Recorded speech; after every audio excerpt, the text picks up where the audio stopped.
우리 옆에 있는 분과 인사해 보면 좋겠습니다. 참 잘 오셨습니다. 예수님의 사랑으로 사랑합니다. 환영합니다. 반갑습니다. 환영합니다. 참 좋습니다. 오늘의 예배가 예수 그리스도를 통하여서 더욱더 하나님 앞에 더 가까이, 더 친밀하게 나아갈 수 있는 우리 모습 되기를 간절히 소원합니다. 영성신학자 리처드 포스터는 영적 훈련과 성장이라고 하는 책에서 현대 사회에 살아가는 성도들의 가장 큰 적을 세 가지로 구분하였습니다. 시끄러움, 혼잡함, 그리고 조급함이라고 소개했습니다. 조급함은 바쁨이라고도 생각할 수 있을 것 같습니다. 시끄러운 사회, 혼잡한 사회, 그리고 조급하게 하는 분주한 사회 속에서 우리 성도님들은 잘 지내고 계십니까? 특히 코로나 시대를 살아가는 우리들은 매스 미디어를 통하여 시끄럽고 혼잡하며 조급하게 만드는 세상 가운데 살아갑니다. 이러한 우리들의 삶을 하나님은 기뻐하실까요? 조급함이나 바쁨은 하나님께서 허락하신 복은 아닙니다.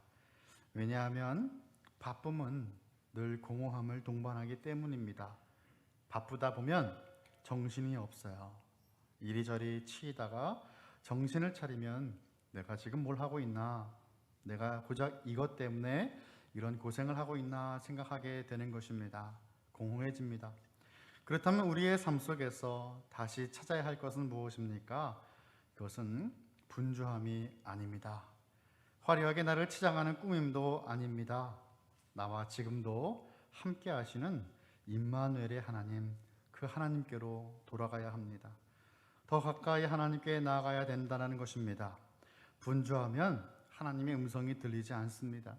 결국 하나님과 함께 한다는 것은 하나님의 말씀 가운데 거하는 것이죠.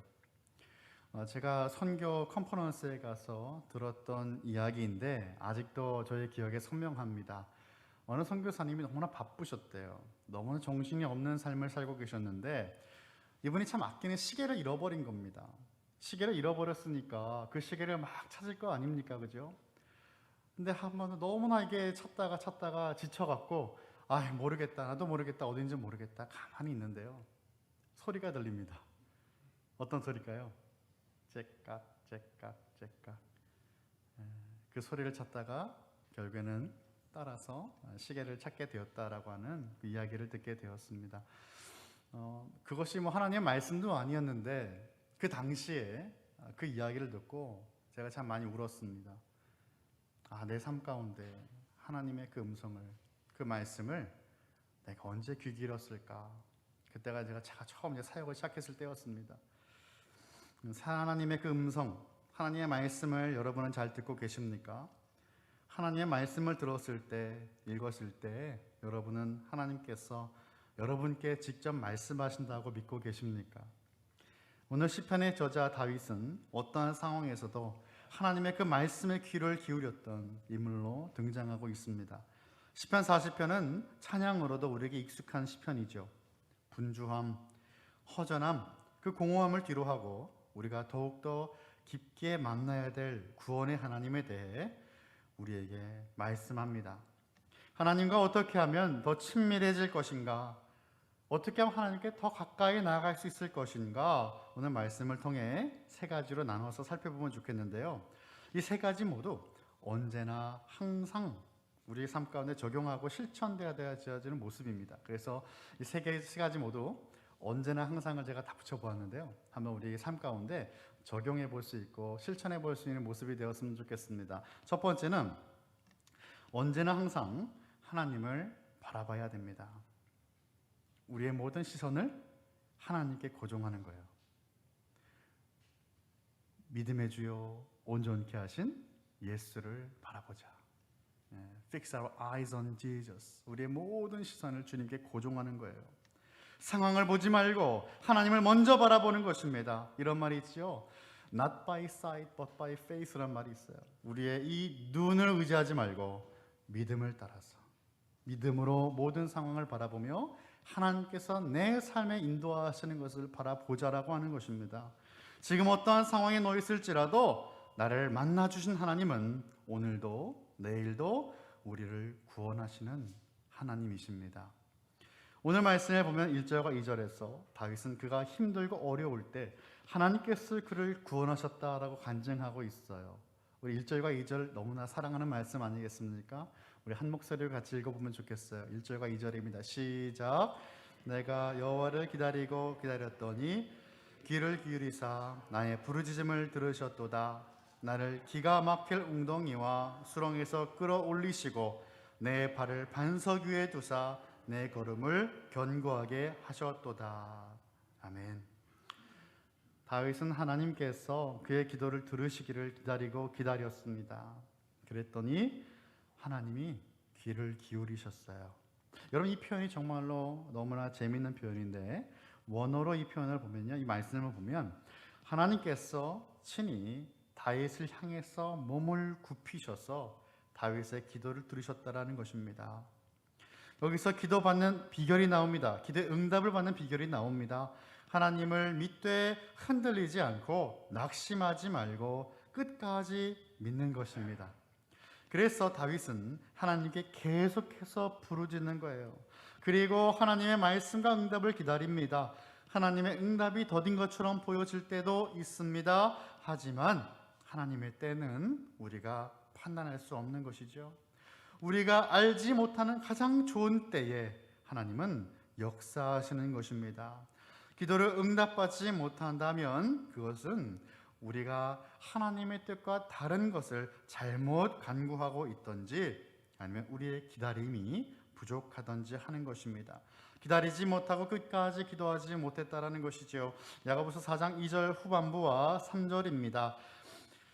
너희가 얻지 못함은 구하지 아니하기 때문이요 구하여도 받지 못함은 정욕으로 쓰려고 잘못 구하기 때문이라 라고 말씀합니다. 하나님께서 보시기에 기뻐하실 만한 기도의 제목이 아니라면 그것은 100% 나의 정욕을 간구하는 기도가 됩니다. 다윗은 말이에요, 자신이 기가 막힐 그 웅덩이와 수렁에 빠져 있었다라고 고백합니다. 기가 막힐 웅덩이를 원어로 보면 사망의 구덩이라고 번역할 수 있습니다. 그리고 수렁은 질퍽거리고 진흙투성이 늪입니다. 빠지면 발을 쉽게 뺄 수가 없어요. 사망의 구덩이와 진흙 그 수렁은 다윗의 고난이 내가 아무리 나가려고 발버둥을 쳐도 발을 뺄 수 없고 해결할 수 없다라고 하는 그런 은유적인 표현인 것입니다.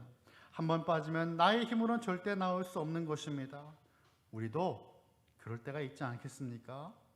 아무리 내가 노력을 하고 빠져나가고 싶은 상황과 순간들이 있습니다. 그럴 때 다윗은 하나님을 찾는 것입니다. 그리고 하나님은 그를 만나 주셨고 응답하셨습니다. 하나님을 찾을 때에 하나님을 만나고 응답을 받게 된다라고 하는 이런 메커니즘을 우리는 기억해야 돼요. 사랑하는 성도 여러분, 우리가 누군가를 사귀고 친해지는 것을 보면 어떤 계기가 항상 있습니다. 서로 함께하는 시간과 좋은 추억을 쌓아갈 때 서로를 더 이해하고 더 사랑하게 되겠죠. 하나님과의 관계도 그렇습니다. 내 삶 가운데 찾아오셔서 어려운 일들을 해결해 주시는 해결사 하나님을 우리는 만나게 되죠. 그리고 하나님과 함께 동행하게 됩니다. 하나님의 역사가 나의 삶이 되는 것입니다. 그럴 때 하나님은 성경에만 계신 하나님이 아니라 나와 지금도 함께 하시는 살아계신 하나님이 되는 겁니다. 나의 하나님, 나의 주님이 되는 거예요. 다윗의 기도를 듣고 응답하시는 하나님은 우리의 기도 역시 듣고 계십니다. 하나님께서 다윗을 구원하시는데요, 기가 막힐 웅덩이와 수렁에서 끌어올리셨다라고 하였습니다. 죽음의 구덩이와 진흙 그 수렁에서 하나님 나를 건지셨다라는 것입니다. 그리고 이제는 어디로 옮겨주십니까? 반석 위에 세우신다라는 거예요. 여러분, 이 반석은 우리가 성경에 많이 봤지만 이 이미지로 여러분 생각하셔야 됩니다. 기가 막힐 그 사망의 웅덩이와 늪과 같은 수렁과 완전 반대되는 이미지가, 그 그림이 바로 반석이라는 거예요. 걸음을 견고하게 하셨다고 하셨습니다. 이제는 빠지지 않고 이제 넘어지지 않으며 이제는 바로 설 수 있게 된 것입니다. 완전한 해방이에요. 완전한 구원입니다. 이것이 하나님의 은혜예요. 죄는 우리를 또 넘어뜨리려고 합니다. 하지만 하나님의 은혜는 그렇지 않습니다. 더러운 죄로 다시는 향하지 않게 하며 우리를 견고하게 하는 것입니다. 그래서 이런 말이 있어요. 은혜는 늘 죄보다 앞선다라는 말이 있습니다. 5절의 말씀을 보겠습니다. 여호와 나의 하나님이여, 주께서 행하신 기적이 많고 우리를 향하신 주의 생각도 많아 누구도 주와 견줄 수가 없나이다. 내가 널리 알려 말하고자 하나 너무 많아 그 수를 셀 수도 없나이다.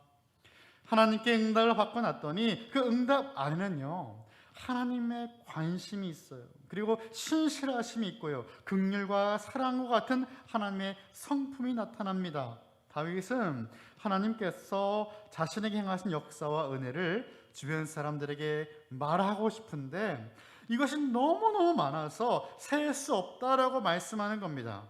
우리 인생에서 절망적인 상황이 찾아와도 우리가 경험했던 구원과 은혜를 기억한다면 지금이나 앞으로 일어날 수많은 역경들 앞에서도 우리는 하나님을 변함없이 믿음으로 바라볼 수 있을 것입니다. 상황은 변해도 하나님 변하지 않으시기 때문이에요. 언제나 변하시지 않으시는 우리 하나님을 오늘도 내일도 끝까지 바라볼 수 있기를 예수님의 이름으로 축원합니다. 두 번째는요, 언제나 항상 기쁨으로 순종해야 됩니다. 언제나 항상 기쁨으로 순종해야 된다라는 겁니다. 상황에 따라 우리가 순종해야 되는 말씀이 바뀌는 게 아니에요. 하나님의 말씀은 영원합니다. 여러분, 이제 이슬람 무슬림 신학을 우리가 이렇게 접할 때도 있어요. 이제 선교를 위해서 우리가 이제 그것을 공부를 하는데 너무나 이것이 달라요.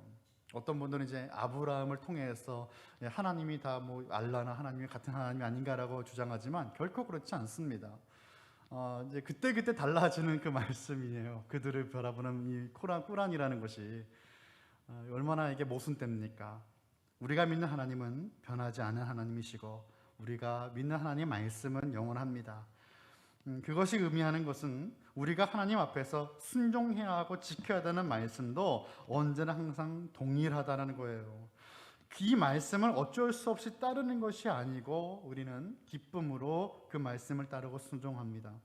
이제는 하나님의 마음을 조금 더 헤아릴 줄 알았으면 좋겠어요. 하나님께서 무엇을 원하신지를 바로 알았으면 좋겠다라고 하는 말입니다. 다윗은 하나님의 마음을 잘 알고 있었어요. 어떻게 하면 하나님께서 기뻐하실지를 알았다는 거죠. 6절의 말씀입니다. 주께서 내 귀를 통하여 내게 들려주시기를 제사와 예물을 기뻐하지 아니하시며 번제와 속죄제를 요구하지 아니하신다 하신지라 라고 말씀하셨어요. 이 말씀은 사무엘이 사울에게 전한 메시지와 같습니다. 하나님께서 아말렉의 모든 것을 쳐 죽이라고 하셨는데 사울은 하나님께 제사한다라고 한 명목으로 양과 소를 죽이지 않고 끌고 왔습니다. 사울은 하나님의 말씀에 순종하지 않았어요. 이때 사무엘이 말합니다. 사무엘상 15장 22절 말씀, 사무엘이 이르되 여호와께서 번제와 다른 제사를 그의 목소리를 청종하는 것을 좋아하심 같이 좋아하시겠나이까? 순종이 제사보다 낫고 듣는 것이 순양의 기름보다 나으니 라고 말씀하셨어요. 다윗은 하나님께서 제사와 예물, 다시 말하면 예배와 헌금보다 하나님의 자녀들이 하나님의 말씀에 귀 기울이고 순종하는 것을 기뻐하신다라는 것을 알고 있었습니다. 오늘 보면 7절의 말씀을 보면요, 그때에 내가 말하기를 내가 왔나이다 나를 가리켜 기록한 것이 두루마리 책에 있나이다 라고 말씀했어요. 여기서 지금 7절에 나를 가리켜 기록한 것이라고 하였는데 이 말씀은 신명기에 나오는 왕에 대한 말씀입니다. 왕에게 요구하는 하나님의 말씀을 순종하기를 다윗은 기뻐하고 마음에 새겼다라고 8절에서 고백하는 거예요. 나의 하나님이여, 내가 주의 뜻 행하기를 즐기오니 주의 법이 나의 심중에 있나이다 하였나이다 라고 말씀하죠. 그냥 로봇처럼 아니면 해야만 하니까 마음과 행동이 따로인 것이 아니라 온 마음으로 기뻐서 하나님의 말씀을 듣고 순종한다 이 말입니다. 하나님 보시기에 다윗이 얼마나 이뻤을까요? 정말로 다윗은 하나님의 마음에 합한 사람이었습니다. 제가 이분을 처음 뵌 것은 22년 전입니다. 미국으로 이민 간 그 해 겨울 부흥 한국이라고 하는 큰 집회가 있었어요. 이제 우리가 아는 비전이란 찬양, 부흥 우리 참 많이 불렀죠. 그 찬양들을 이제 작곡 작사하고 또 이제 그 집회를 부흥 집회를 많이 좀 주관했던 부흥 한국이 이제 그 남가주에 이제 오게 되었어요. 그래서 이제 그 당시 고등학생이었던 저는 부모님과 함께 집회에 참석했는데요. 외모는 완전 미국 사람인데 한국말을 너무도 잘하시는 미국 목사님이 설교를 해주셨습니다. 나중에 안 것은 그분이 한국에 있는 예수 전도단을 설립하신 데이빗 라스 목사님이셨어요. 한국 이름도 있으신데 오대원 목사님이시죠. 목사님께서 한국에서 처음 사역하신 때가 1961년이라고 합니다. 사역하신 지 25년이 되는 1986년 한국에서 추방이 되어서 미국으로 잠시 돌아가신 때가 있었는데요. 25년을 사역을 하고 쫓겨나는 그 마음이 얼마나 힘들었겠습니까? 큰 실망을 안고 목사님이 찾아간 곳은 25년 전 하나님께서 그를 한국으로 부르시는 그 사명을 받았던 어느 깊은 산장이었습니다. 하나님께서 목사님을 만나주셨고 그에게 말씀하신 것을 기억하며 다시 그 장소로 향한 것입니다. 하나님은 그곳에서 다시 목사님께 말씀을 하셨어요. 아들아, 너의 사역은 내 이름으로 위대한 행위를 하는 것이 아니다. 내가 너를 사랑하는 것처럼 너도 나를 사랑하고 나의 영광을 위해서 내가 너를 쓸 것을 신뢰하는 것이다. 이렇게 말씀하셨다고 합니다. 목사님은 그동안 자신의 선교사역, 그것이 자신의 우상이 되어 있었다는 것을 깨닫고 회개하였습니다. 하나님께서 선교지로 부르신 장소에서 비로소 주의 음성에 귀 기울였고 다시 한국에 돌아왔을 때 놀라운 하나님의 열매들을 보게 되었습니다. 지금 예수 전도단 아직도 건재하고 또 얼마나 건강한 사역을 감당합니까? 그 시작은 바로 하나님과의 친밀한 관계였습니다. 그리고 그 관계 속에서 하나님께 순종함으로 나아가는 것입니다. 사랑하는 성도 여러분, 우리는 하나님께서 우리에게 요구하시는 말씀에 순종하기를 기뻐합니까? 예수님께서 우리를 위해 이 땅에 성육신하시고 그리고 우리의 죄를 위해 십자가에서 죽으셨고 3일 뒤에 살아나신 이 놀라운 복음을 기쁨으로 전하기 원하십니까? 원하십니까? 아무도 원하시지 않으신 것 같은데요. 정말 그렇게 원하시기를 축원합니다. 다윗은 많은 회중 앞에서도 하나님께서 그에게 허락하신 이 귀한 구원의 역사와 복음을 전하였다라고 증거했어요. 다윗은 하나님의 말씀에 기쁨으로 순종한 사람이었고 하나님의 마음을 알았던 사람입니다. 자, 마지막 세 번째는요, 언제나 항상 하나님을 신뢰해야 합니다. 언제나 항상 하나님을 신뢰해야 합니다. 믿을 만한 때만 믿는 게 아니고요, 언제나 항상 하나님 한 분을 더욱더 믿고 신뢰하는 것입니다. 하나님께서 앞으로 어떻게 행하실지를 기대하며 신뢰한다라는 거예요. 어제도 오늘도 나와 함께 하신 하나님은 우리를 언제나 항상 신뢰하고 믿을 수 있는 분으로 다가오십니다.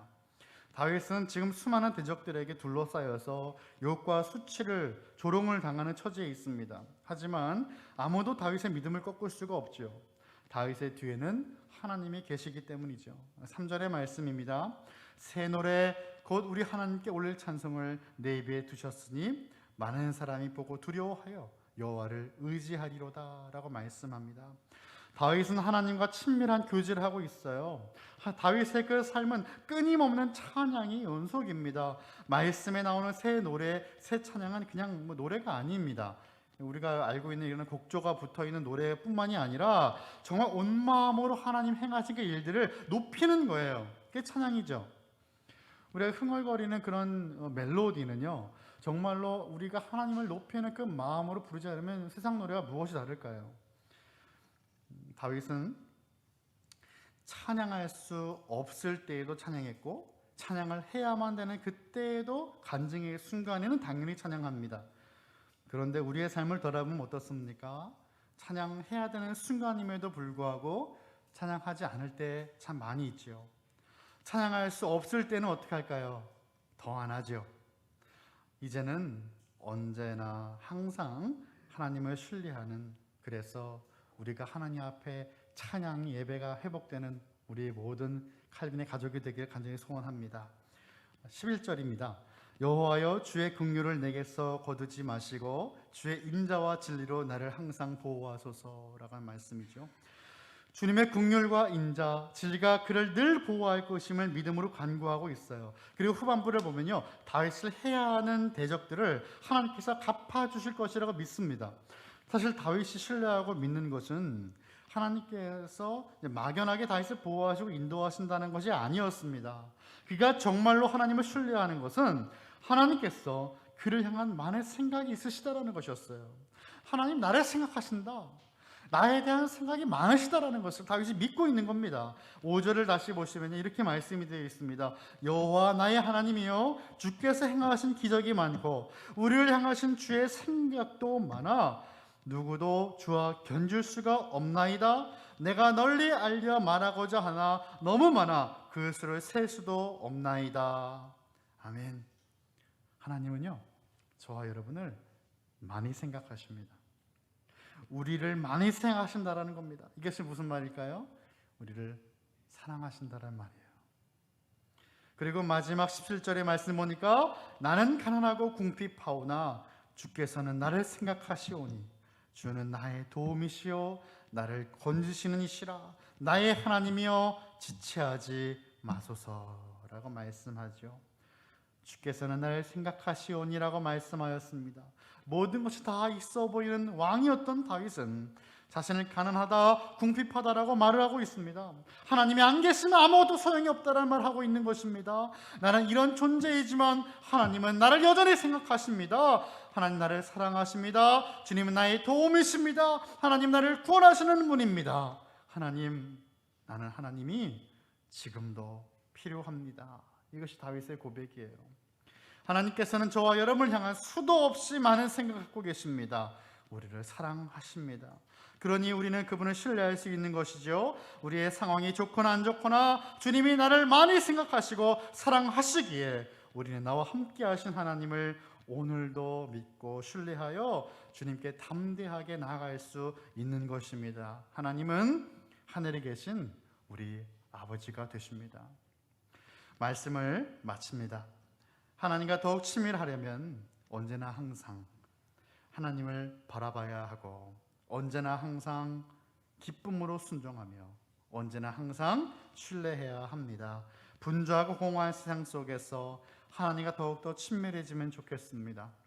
과거에 하나님께서 우리가 허락하신 놀라운 구원과 말로 닿을 수 없는 그 수많은 은혜들을 기억하며 내 생각을 뛰어넘는 하나님의 말씀 앞에서 온전히 기쁨으로 순종의 열매를, 그래서 여전히 함께 하신 주님을 붙들고 신뢰할 수 있는 저와 여러분, 우리 모든 칼빈의 가족들이 다 되시기를 예수 그리스도 이름으로 간절히 축원합니다. 기도하겠습니다.